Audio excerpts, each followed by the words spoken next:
Welcome back to the Fuel Your Legacy podcast. Each week, we expose the faulty foundational mindsets of the past and rebuild a newer, stronger foundation essential in creating your meaningful legacy. We've got a lot of work to do, so let's get started. As much as you like this podcast, I'm certain that you're going to love the book that I just released on Amazon, Fuel Your Legacy, The 9 Pillars to Build a Meaningful Legacy. I wrote this to share with you the experiences that I had while I was identifying my identity, how I began to create my meaningful legacy, and how you can create yours. You're going to find this book on Kindle, Amazon, and as always on my website, samknickerbocker.com.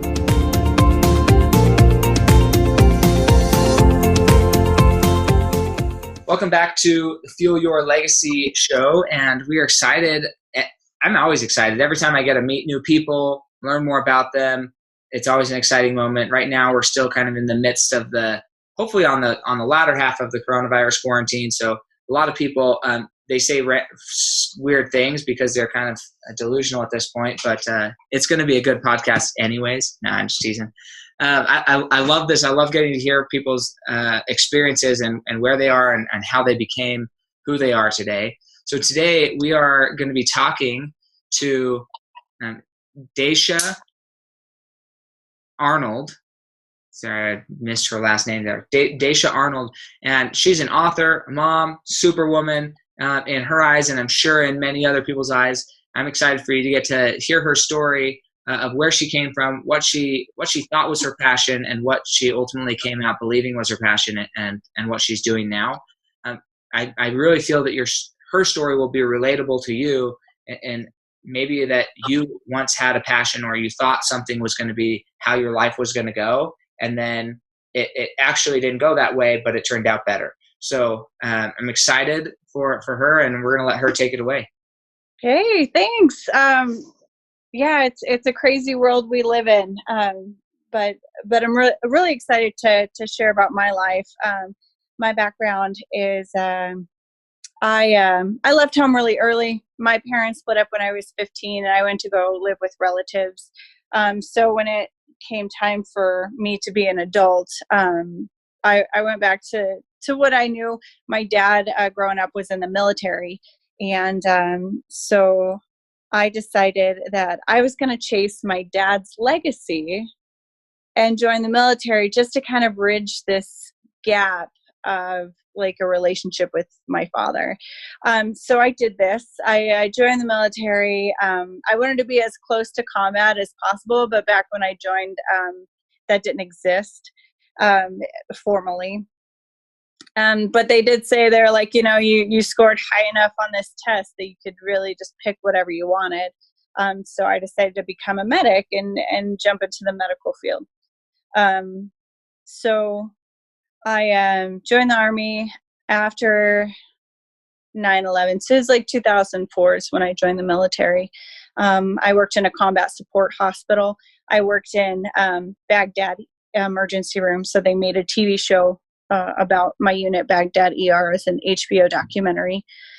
And then I came home and decided to stick with it. I signed another contract, went overseas again. And at the end of the day, like my big goal was to, build that relationship with my dad. And it really did. I was able to call my dad and ask him for career advice. I even was able to get stationed in the same place where he retired. So then he lived down the street from me. It was great. Then I had a son, and I thought that I could be one of those combat boot moms. And, I know many women who are, and they're successful and they're great. I was not one of them. As soon as that little boy came into the world, I immediately noticed I didn't own anything. The government owned everything, to include my time, my home, my family, me, every extension of me.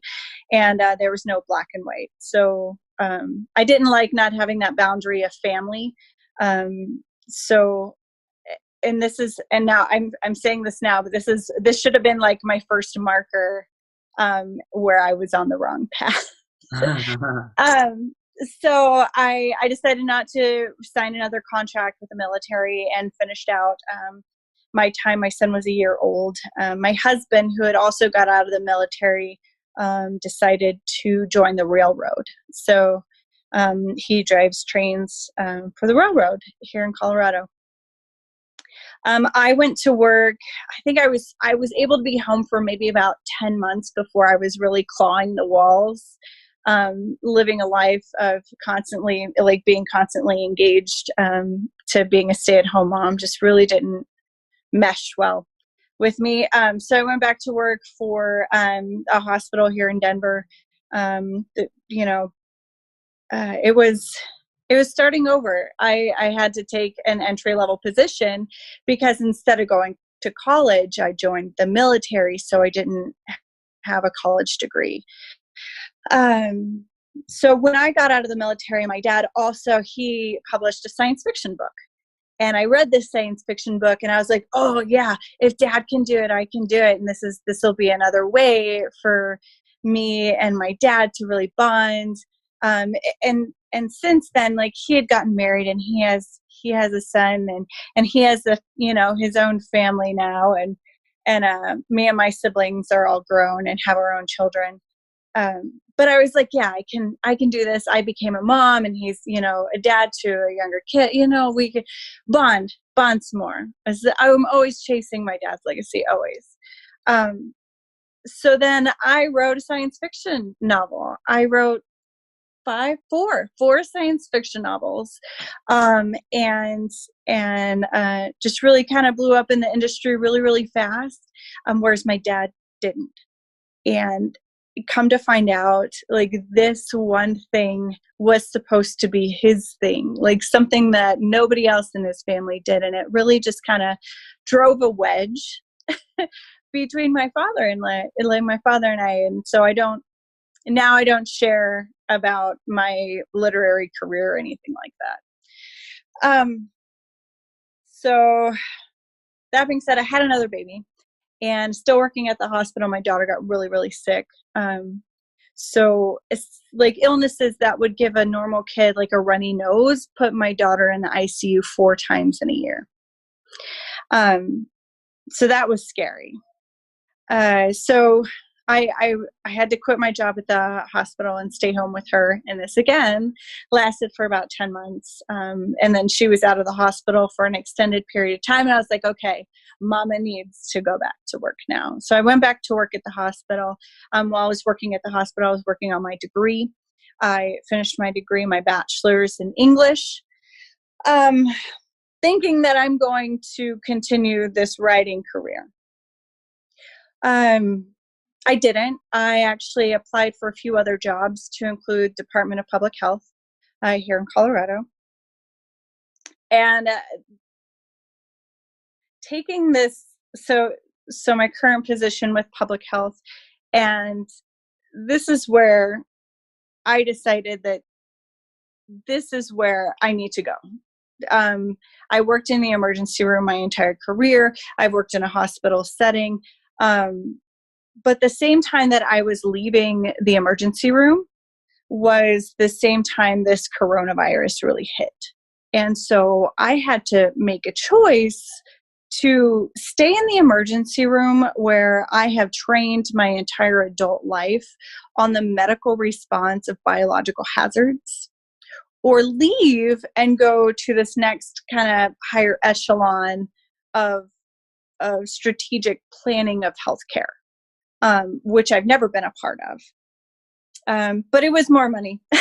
And I transitioned from working on the front lines to working on a different kind of front line, but at home with my family, and staying safe. So I did that. It was really hard for me. I have this inherent need to just save everybody from everything. So taking a step back and working from home, I felt like I was not making the most of my life experiences. Then come to find out, I'll get a phone call later on that, well, my division, director the director of my division, has been tasked now to man one of the overflow facilities from one of our convention centers here in Denver. And I have been identified as one of their logistical people who has the key experience to work with the National Guard in this facility, like on the front lines, but in a higher level of engagement.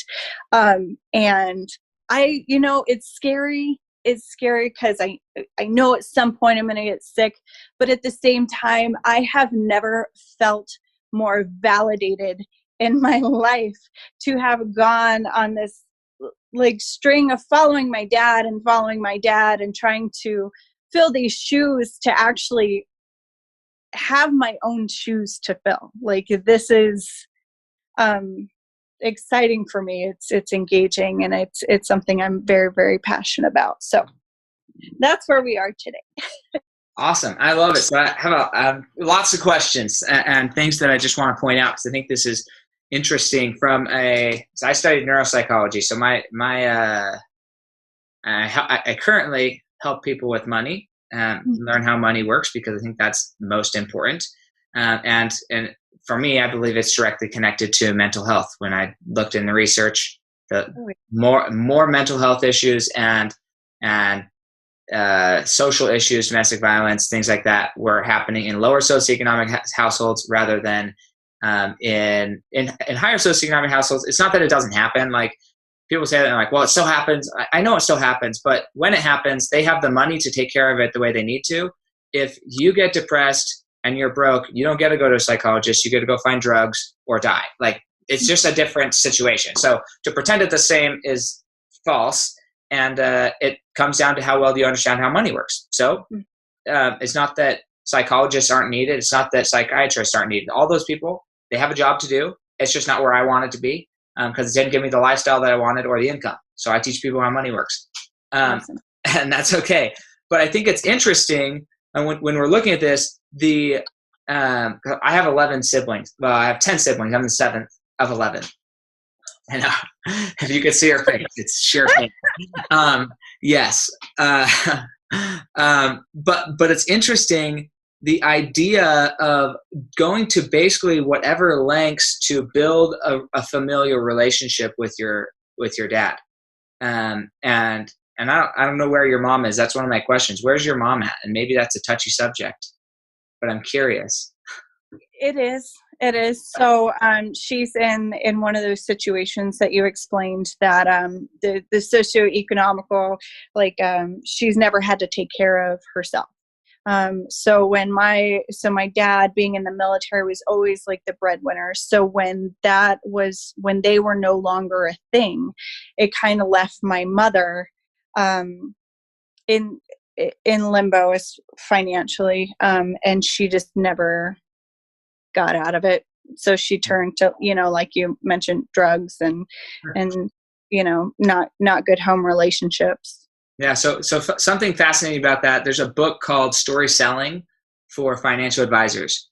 Very interesting book. It's worth a read. But they spend a whole chapter or 2 chapters in this book specifically talking about why it's absolutely essential for women in the family to get financially educated. It doesn't matter, like, it's older way of thinking. Again, you have to look at like the sociology of how we developed as a country, but the man earned the money and the man determined how the money was going to be spent. That was the case for a long time.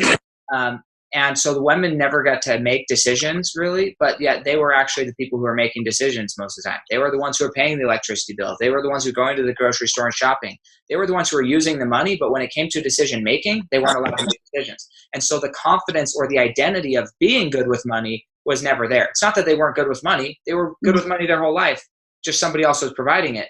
The moment they were now responsible for providing and managing, their identity wasn't there. Anyways, it's a very fascinating social construct. That's kind of what I assumed. So I tried to go about that softly. I don't know what the word is. But sensitively, delicately, yeah. but the point is, the desire to have a relationship with your parents was a driving force in where you're going. You're still living, not necessarily somebody else's dream completely, but living a life in a way that you could seek for greater connection. And we all do that. We all, at one level or another, seek or live our lives in a way to get greater connection. In fact, there's I don't know if you've heard of Steve Siebold, but he has a book called The 177 Mental Toughness Secrets of the World Class, did mental toughness training for Navy SEALs for a number of years. And one of the things he says is that by the age 8 years old, the addiction to the approval of others is stronger than any other addiction that we know of, right? Mm-hmm. And it's that addiction that is so, it's not necessarily a bad thing. Addiction isn't necessarily a bad thing. It's what are you addicted to? And when you're young, you don't really have the ability to think, okay, I'm going to be addicted to what I want more than what I think somebody else wants. And so it's really easy for us to go down this pathway of fulfilling a role that we think somebody else will accept us better in, right? Mm-hmm. I want to create connection, so I'm going to fulfill this role to hopefully get connection. And I mean, there's systemic problems that we're probably not going to get into today, but I think it's interesting. She was willing to put her life on the line, front lines of military, for connection. The reason I bring this up is because if you're a parent or a sibling or a child, what are the people around you, the people who supposedly love you the most or that you should love the most, quote unquote, what are they potentially willing to do to be recognized by you and to connect? Mm-hmm. What lengths are they willing to do that you might think, why do you keep doing this? It's because they want connection, and maybe the only time you recognize them is when they do something that you don't agree with. Mm-hmm. It's so easy to create adverse results in life because of what we're trying is ultimately to get connection. Mm-hmm. And so I invite you to push pause on this podcast and connect with somebody that you've been thinking about, you've been meaning to connect with, but you haven't connected with because life gets in the way. Well, they still need to be connected to. So especially more than any other time in the world, coronavirus, people need connection. Okay, so please feel free to reach out and connect with somebody, because connection is what drove, and again, it's not necessarily a bad thing that Dacia went there, but drove her into the military front lines. You know, and I heard Gary Vee say this on a podcast yesterday, and I was like, whoa, I'm not the only one who says it verbally.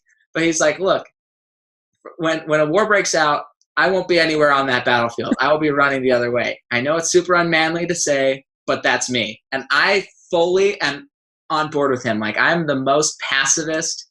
Like, I love you. Oh, you want to stab me? I still love you. Like, I don't know. I don't see myself. My self-concept is not a defender. And my wife is super uneasy about that sometimes. I'm like, look, it is what it is. Not the most manly thing to say on a podcast, but it's true. And so that's crucial. It's interesting when you recognize that you didn't own anything and the government owned anything. Like, what was that initial feeling? Like, if you were to describe that feeling, how you felt in that moment where you essentially, there was nothing of your own, because there's women, I believe, and men who are going through the same feeling, if not because of physical things that they don't own, but their identity. They don't own any part of their identity anymore because they've given it away to their children, to their work, to their house, whatever. And they don't own anything. They don't know who they are. It's a very similar feeling. So describe that feeling for me. So describe the feeling of not owning anything. It's just really, there's this sense of ambiguity that you just gotta, so every day you're kind of just on autopilot. You're like, there's nothing that's going to immediately change my circumstances. So today I have to do X, Y, Z to get through the day. In the military, it's not like when you get fed up, you just put in your 2 weeks notice and you quit. It's contract. So you're bound to this contract, and the consequences of breaking said contract, the paperwork's extensive, but also the punitive actions are insane. If you get in trouble at your job, if you work like a traditional 9 to 5 job, you'll get like a written warning. You'll get maybe a coaching, a plan of action. In the military, they take half of your pay for a month to 2 months. Like, this is your livelihood. And they just, it is insane the amount of control that, I wouldn't say the government as in an entity, but actual people, tangible people have over your life to make a decision that says, oh, that look on your face is disrespectful, and so we're going to punish you for it. It is insane. It's like, at that, it is insane. So, that's why I would never be part of it. And in my position, I worked with wounded, ill, and injured soldiers as they transitioned unplanned from the military into civilian life due to any kind of medical condition. And a lot of these were mental illnesses. And so I have to make both men and grown women fully accountable for it. Like, I had to make sure they paid their bills and they cleaned their house and they mowed their lawn and took their trash out and were at their appointments on time and were dressed in the right uniform. It was too much for me. And to have these people who didn't care about my job or what I said or what I did require more time of me away from my family. It was just, I've got 12 months of this left, and then at least there is like a light at the end of this tunnel. There is an end in sight. If I had 4 more years left on that contract, I don't know. You would have done one with mental illness, and they would have been helping you. But what really drove me through this time was to do the right thing. Like, I would just know, like, the military is very black and white. There's policies on, like, you just do the right thing to keep yourself out of trouble and hold these people to a standard and maintain a standard yourself. And that's really what got me through. The real life's not like the military. Real life, it's not like there are no rules. I think that's when I got out of the military, was the one thing that I realized, is that there's no way people have to treat each other with respect. And it was just kind of a culture shock for me, really. Yeah, it's interesting as well, kind of moving forward in your story, that you went from this place of like extreme structure, which I have like the ultimate complex of authority in my life, probably due to my childhood as well, in parts. But like, I don't love holding to a daily routine or schedule, even though like every successful person says they live and die by it. I'm like, I don't like having a schedule, because now I'm dictating what I hate it. Right. So for me, I have some issues there, but you went from this extremely structured area of life to one, being a mom. There's no structure there. Even if you wish there was structure, there's no structure with your sleep, with your food, with changing diapers, with your day, napping. There's no structure. You can try and create structure, and more power to you. The happiest people that I know who are parents have zero structure. They just go with the flow every day. But more importantly, the next kind of, I wouldn't even say career path you went to, was writing fiction, which has like, it's the opposite of structure. It's you go from crazy structure where there is no coloring outside the lines to you get to create the lines, what color the lines are in, and like you're creating your entire second universe. It's for me, it's a weird contrast. Like, what was it for you stepping from one to the next? What's really interesting that you say that. So you would think fiction is just the imaginary, the abstract, and just playing around with stuff that doesn't exist. But actually, the physical craft of writing is very regimented. And so there is a left brain and a right brain approach to writing. And I was able to like marry these things together. So I would schedule time to write. I would have a writing goal for the day. They call it, in the industry, we write by the seat of our pants. We call it pantsing versus planning. And so I just pantsed this entire story. And really what this was my coping mechanism of getting out of the military and no longer being identified within an institution. So like, for example, and this is kind of the premise of my story, crap hits the fan. I'm no longer a part of this institution where I have a role, I have a job, I know my job, I know everyone else's job, and can rely on them for survival, to being a mother with all this knowledge and crap hitting the fan. And I no longer have to just worry about keeping myself alive and other adults alive, but I have these little people that I have to keep alive. And so it was kind of this, would I make it? Would they make it? Would we be okay? And so that was the whole fiction. And I just needed to make sure that I could do it, not write the book, but could be successful at keeping these people alive if crap hit the fan. Yeah, no, I love it. And I think another thing that's interesting about, because I don't know if you've ever played D&D. Do you know what that is? Dungeon? I know what it is. Yeah. Okay. You looked like blank. I was like, does she know what I'm talking about? I don't play, so I don't want to pretend like, but I know it. Okay. So what's interesting about this is I'm somebody who, so although it's creative space, and the actual science fiction aspect of it, there are creative aspects.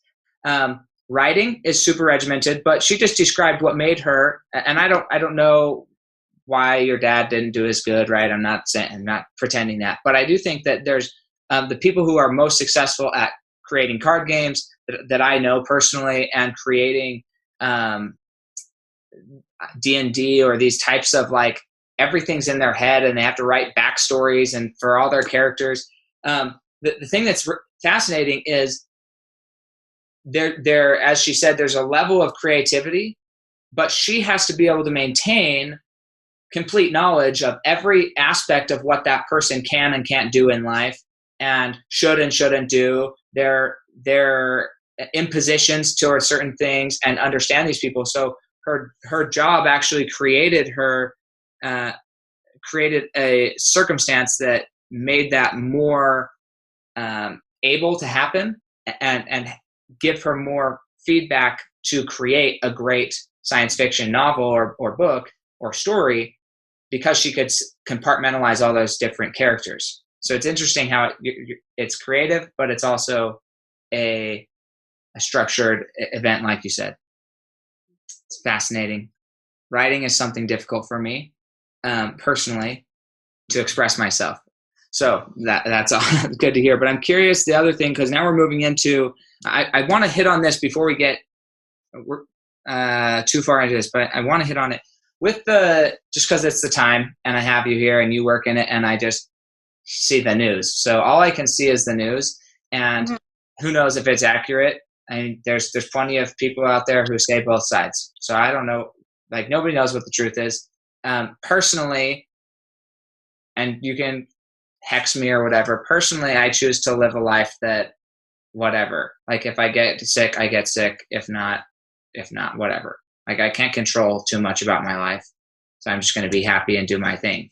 But, like, from your experience being on the front lines now of the coronavirus, from the ER, moving out of that, and then into now planning scale, like, what's been your experience of the coronavirus in these circumstances, and scale of bad, we'll say? Yeah. So everything that I'm going to say is public knowledge. There's no kind of behind the scenes or anything like that. And I'm speaking for myself and not as a representative of my organization. So a lot of people have your stance. Like, if I get sick, I get sick, just like if I get the flu, I'm just kind of going about my life. Right. Well, the thing is, and I'm going to use you as just a generic you, not you. It's not about you. It's not, I'm going to get sick, and that's okay. It's my responsibility to ensure that I'm not going to be the reason somebody doesn't have their grandmother anymore. Does that make sense? So I could have had it already. I could have not had it yet. I don't know. Testing's not widely available yet. But if you are one of those magical unicorn people who do contract the virus and do not have any symptoms, or have like such minor symptoms you don't even notice it, whether it's allergies or if it's the virus, you could go out and continue about your life, and maybe somebody's grandmother is going to the grocery store because she didn't have anyone to go to the grocery store, and then there's an exchange. Sure. And it smacks that granny really hard. So here's my debate. I love debating, and by the way, I have no idea about if what I say is true half the time. Okay. But this is my thought process, right? Mm-hmm.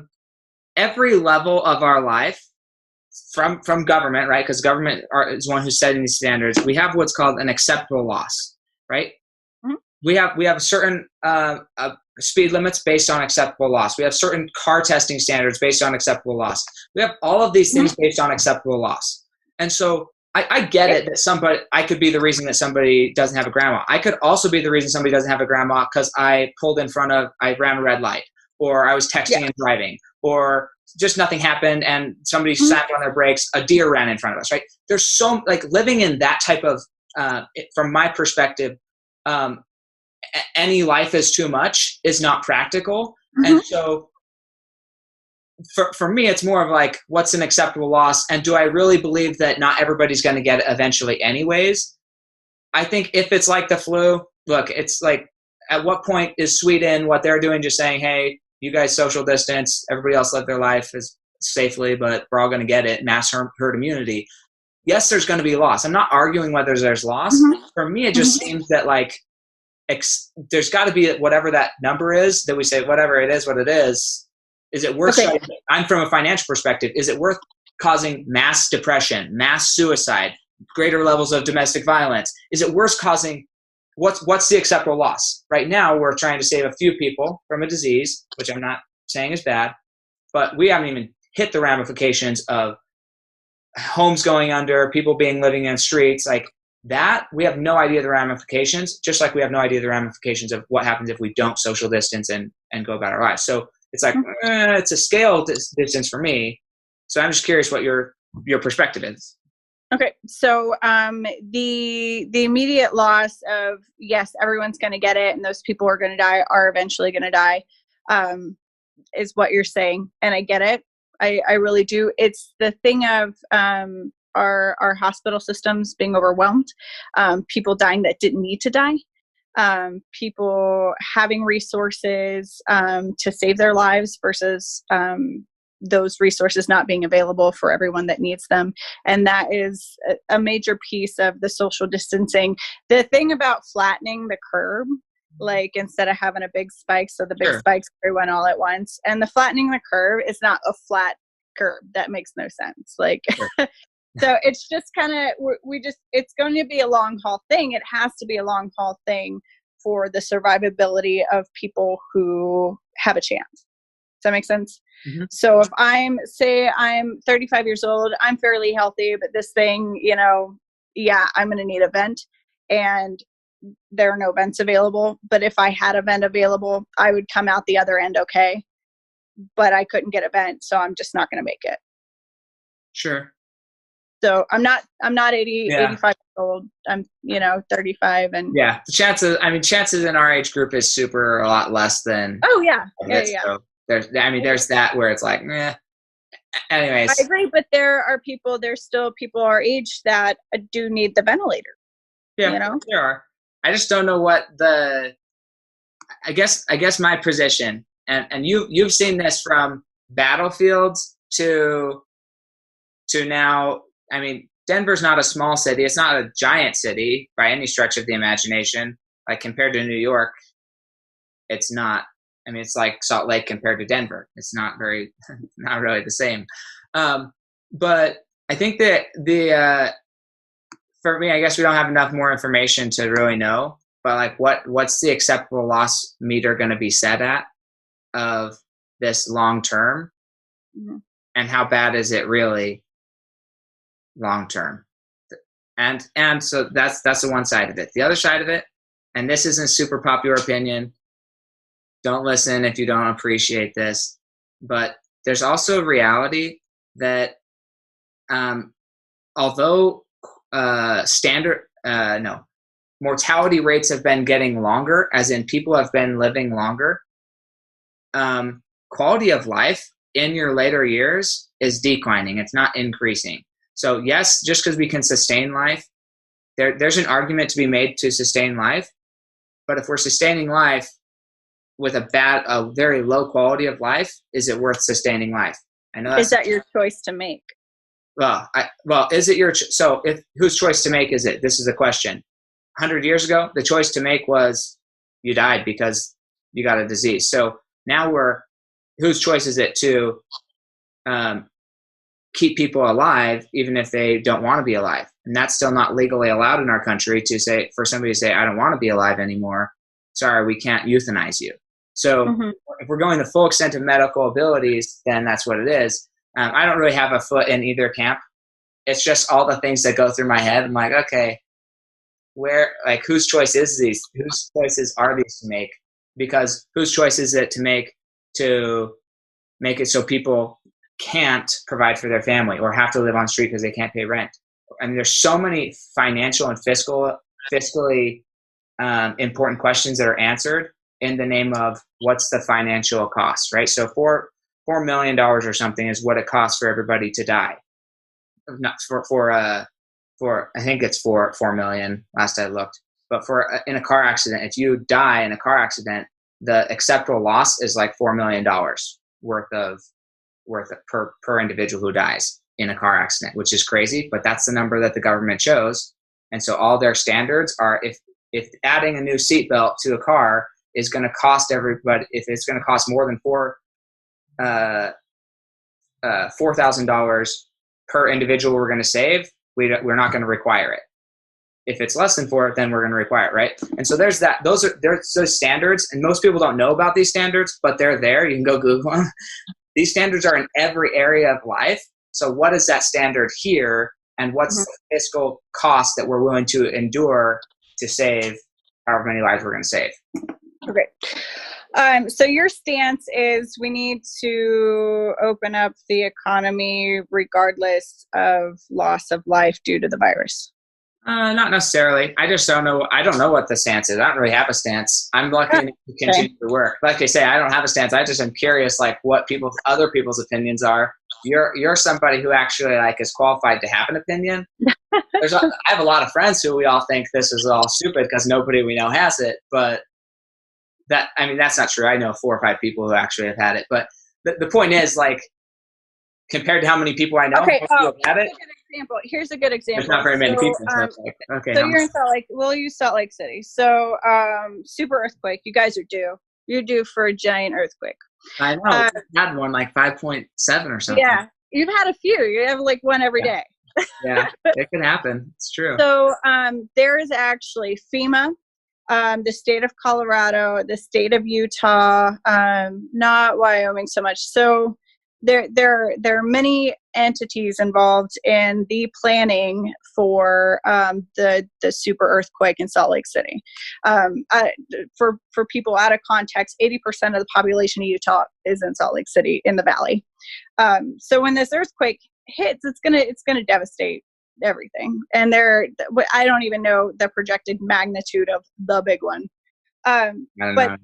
But this is a real scenario that other states are planning for. So we have a plan to take all of the patients that are currently in Salt Lake City into our hospitals in Colorado. And I think even Arizona is planning on taking some.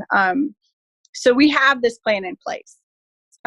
FEMA, everybody, the government, everyone has a plan in place for when this happens, if it happens, but they say when it happens. So we know who's in charge. We know who's in charge of routing all these patients, who's in charge of taking ambulatory patients out of the city and transferring them vehicles into the state. We have all this planned out. I say we, but the state, the Sure. government has. Sure. Okay, say this happens during the virus. Mhm. Do Okay. we just leave you all there? No, we don't leave you all there. You know what I mean? Uh-huh. We I would do what hope we not, can but to save lives, you know, yeah. and when it's you, it's like, okay, let us in. Yeah, no, I agree. I agree. I think that's why I say, like, I think there's a good argument to be had everywhere. I think that the people in power, I hope the people in power are having the discussion, and there's going to have to be lines drawn, and nobody's going to be satisfied with the lines that are drawn, Mm-hmm. because it's going to mean there's going to be sucky parts of the economy, which is going to hurt some people. It's going to mean that there's going to be like people die. People are going to die. People already Well, the have thing is, like, no way around everyone has a right to access to care. Like, that is a human way. Everyone has the right to access to care. Like, if you walk into an emergency room, they cannot turn you away, regardless of your ability to pay. That's access to care. So if you're having an emergency, you can be seen in an emergency room. But the thing is, people are dying in the emergency rooms, in the waiting rooms. Like, they're dying waiting because there's no room. There's not another one person, one emergency that we can take on. People are dying in the waiting rooms. There's some people that aren't even going to the hospital. They're just dying at home. I've heard that too, which is crazy. It's insane. So, like, it's really, I feel personally that it's important just to kind of to maintain these social distancing. A lot of states are opening up and being a little more liberal with these restrictions. I know the state of Colorado is going to a safer at home scale. So groups of smaller than 10, people are transitioning back to work in some sort of staggered, situation. And it's really important for, the services that, like, these small entrepreneur businesses that are service based versus like product based, have the ability to go back to work and again contribute to their communities. So Yeah. I don't know.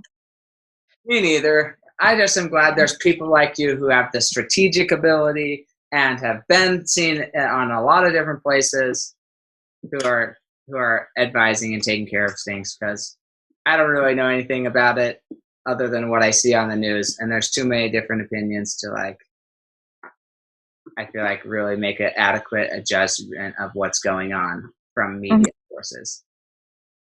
But that could be pre-existing biases, so I'll accept that. How I was raised.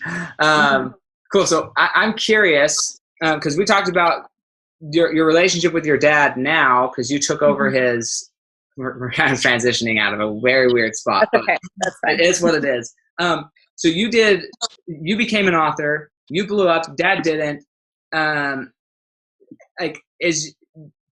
know it's driven a wedge as far as that part of your relationship. Do you still have other good parts of your relationship, or did it kind of A-bomb the whole type of relationship? It actually, so noticing that it drove this wedge made me take a step back and notice where the need to build the bridge actually came from.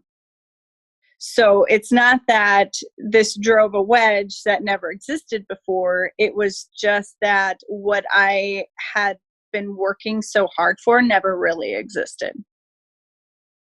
And then seeing this, and then just kind of experiencing that allowed me to see my dad through a different lens of maybe he just doesn't want us to be there. So, like, my sister, my brother, my whole siblings, who are grown, they don't stay in as much contact as I do with my dad, our dad, and it's just, I don't know, it's but now I'm noticing it in other aspects of our relationship where, like, say we live about an hour and a half apart now, but if he comes to, like, if he came up to Denver, like, he wouldn't tell me. Like whereas if I go down there where he's at, hey dad, can we stop by, and visit? But I'm pretty sure like they come up here at least once a month outside of coronavirus. But if they come up once a month and just don't even tell us they're in town, like Sure. wasn't on their agenda. Yeah. So that's a fascinating thing, because what it does is it actually, my opinion, right? Because I've had many of these experiences with my family, different members of my family in life. What seems like a really tragic thing that has, kind of exposed the wedge. There's two ways to look at it. You could say, okay, well, that's sucky. Or you could say, wow, what about me needed this relationship? And for me, I think that's more powerful. It's a more powerful question. And oftentimes by healing yourself and allowing and not needing a relationship, that can also make a relationship stronger, because now there's not this need for it to happen. Yeah. Just if it happens naturally, it happens. If it doesn't, we still love each other. We just live distant lives. That can be more healing for the relationship, but absolutely more healing for yourself, because now you're basing your decisions based on, okay, well, what need was I trying to fill? What crack was I trying to fill with that relationship, when really I just need to figure out inside myself? Because it goes back to the same conversation, seeking the approval of others rather than identifying how can I connect with myself? Well, I need to connect with somebody else. No, you need to connect with yourself first. Once you've connected internally, then go and seek connection outside. But connection outside before you connect with yourself is, in my opinion, starting off with a fractured foundation. It's starting off on the wrong foot. And it's also having to change your lens, like I said. And there's always two ways you could look at it. There's a positive and a negative. So the negative thing was, well, I wasted my entire life on trying to build something that wouldn't have even worked if I was successful. So then I look back, did I waste my entire life? Did I risk my life? Like I guess I never really thought of it like that, having been there. But who goes to this crazy extreme just to fail? And was it about my dad, or was it about me? And then if it was about me, where did that catapult me to? Did I quit? Did I give up? Did I choose to be angry and hold that grudge against my father? And the answer is no. Like, you have to make the choice to see this in a positive light, to look forward instead of behind you, to, like you said, heal, because that's very disappointing. Oh, yeah, it is, for sure. It is extremely disappointing to realize that the amount of energy that you put into somebody else is not reciprocated. It hurts, especially when it's someone you respect and love and you want their validation. And you have to bring it back. You have to understand that that their life isn't about you, but your life is about you. Yep. And your life shouldn't be about them. I agree. It should be about you. I think that same thing, and these are things that I don't know where or how I learned these before I got married, but there are things that made my wife very uncomfortable when we were dating. Because again, for me, I'm walking into any relationship, not just a relationship with my parents or my siblings or my boss or anybody, but because I knew who my relationship with myself was. Then when we were dating, I told my wife that I don't need you to love me.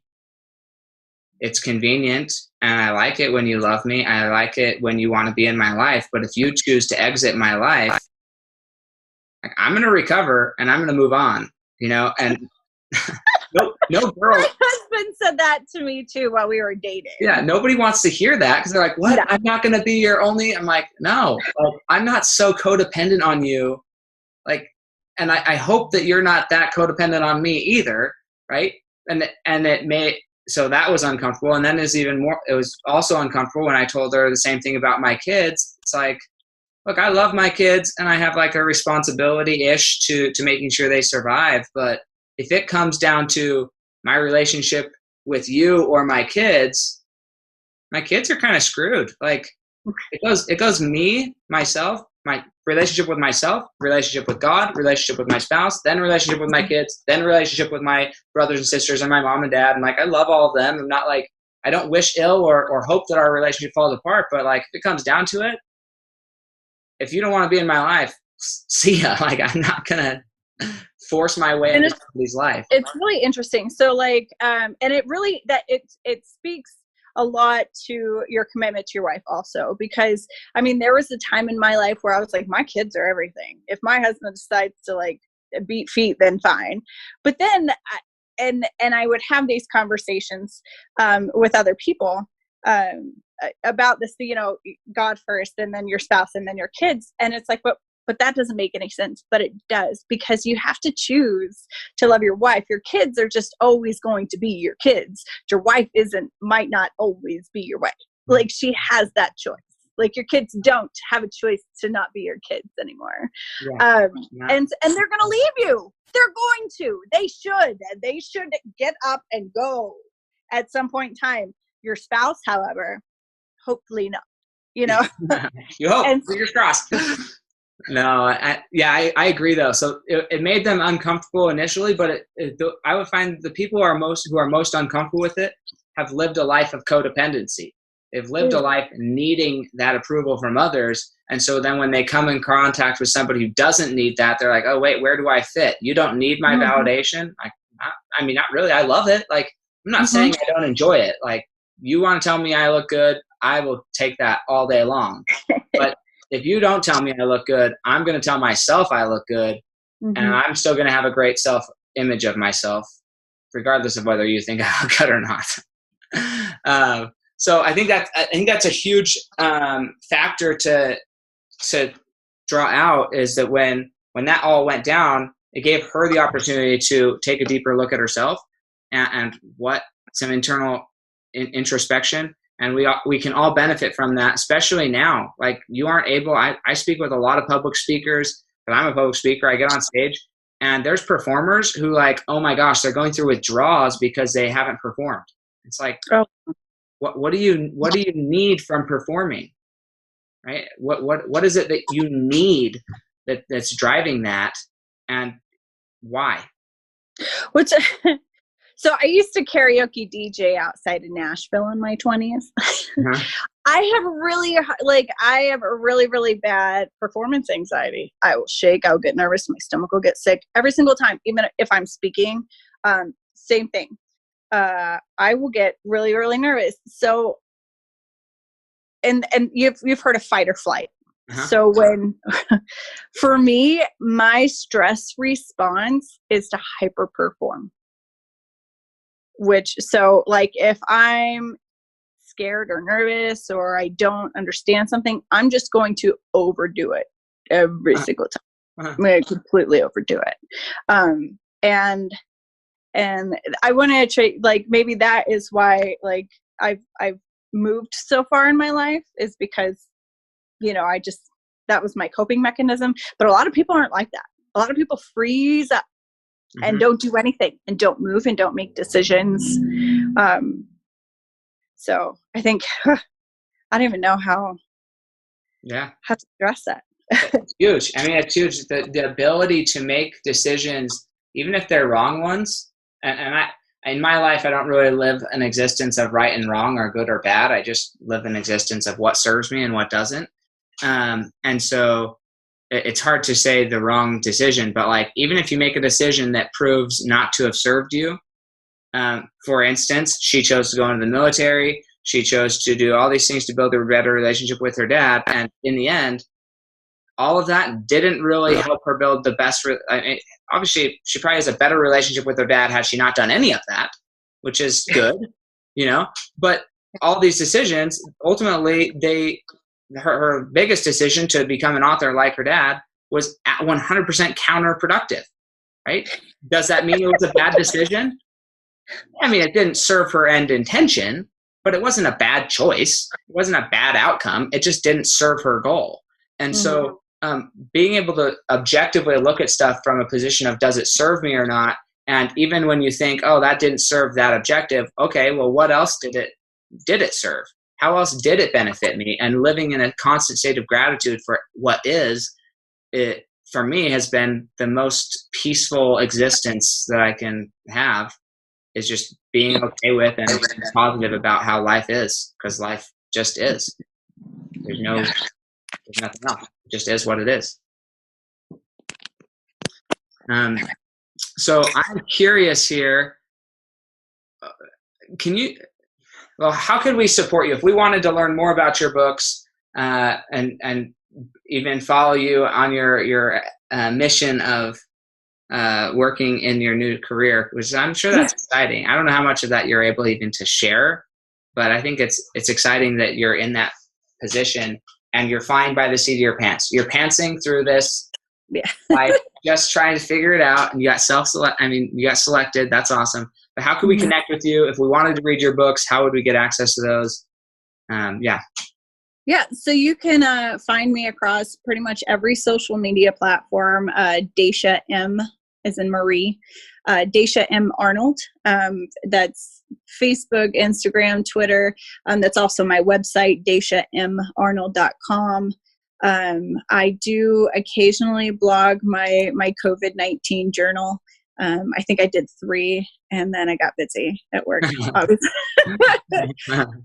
So I might bring that back to life. But yeah, you can follow me anywhere. My books are available on Amazon, Barnes and Noble.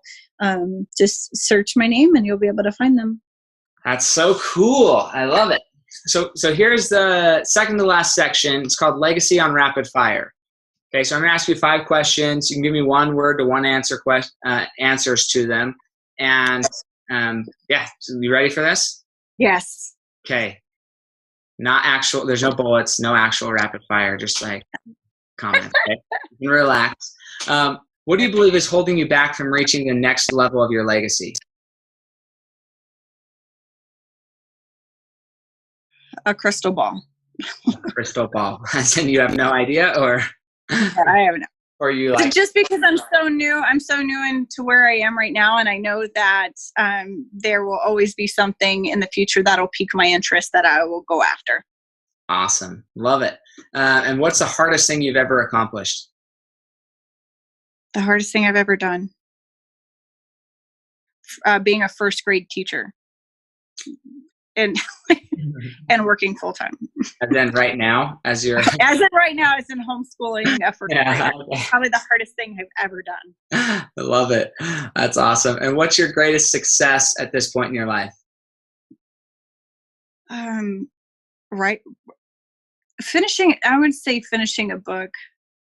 Writing a book, because it's hard. It's hard. If you haven't done it, if you've tried to do it, it's hard. But finishing 5 books. I haven't finished 5 books. Yeah. I'm still working. I have like 1 book that's it's a book journal, and then I have another journal. But my keystone book that I'm writing, haven't written it yet. It is. Yeah. I just don't know how to like express myself properly yet, so I procrastinated. What would you say is one secret habit, mindset, or behavior that you believe contributes most to your success? Habits, mindsets. Just being positive in everything, even the crap things, because, before I applied for this job, I was turned down for a lot of jobs, and just being positive. You have to be positive. If you're positive, you'll actually be successful, and maybe not successful in the thing that you intended, but you'll be successful in something. Sure. Because no matter what happens, you'll find the silver lining and you'll go with it. I love it. Exactly. So here's the final question. And this is kind of the key question of this whole podcast. It's called, what legacy are you building? So we're going to pretend that you've died. You're now living, you got to come back and see 6 generations from now, so this is your great, great, great, great, great grandchildren. They're sitting around a table and they're discussing your life and your legacy. What do you want them to be saying about Dacia 6 generations from now?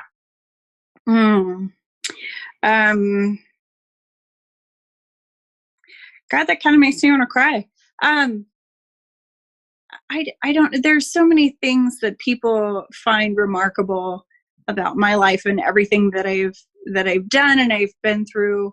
And I do all these things so that I can tell people that I've done them. Like we talked about that validation. So probably in 6 generations, they'll gather around and they'll pick up my memoir, which will be called Memoirs of a Dacia. And they will be like, I'm related to this lady. And yeah, that's awesome. That's what I have to leave behind, is that whole story of chasing somebody, but finding myself instead. I love it. That's such a powerful phrase. Chasing somebody and finding yourself instead. You should write a book about that. That should be the title of one of your books. No, really, that's a good one. Chasing somebody, finding yourself instead. Love it. Cool. Well, hey, thank you so much. And any last words for the team? No. Put one foot in front of the other. Just keep on going. Don't stop. Okay. Sounds good. Hey guys, we'll catch you guys next time on Fuel Your Legacy. Thanks for joining us. If what you heard today resonates with you, please like, comment, and share on social media. Tag me, and if you do give me a shout out, I'll give you a shout out on the next episode. Thanks to all of those who've left a review. It helps spread the message of what it takes to build a legacy that lasts. And we'll catch you next time on Fuel Your Legacy.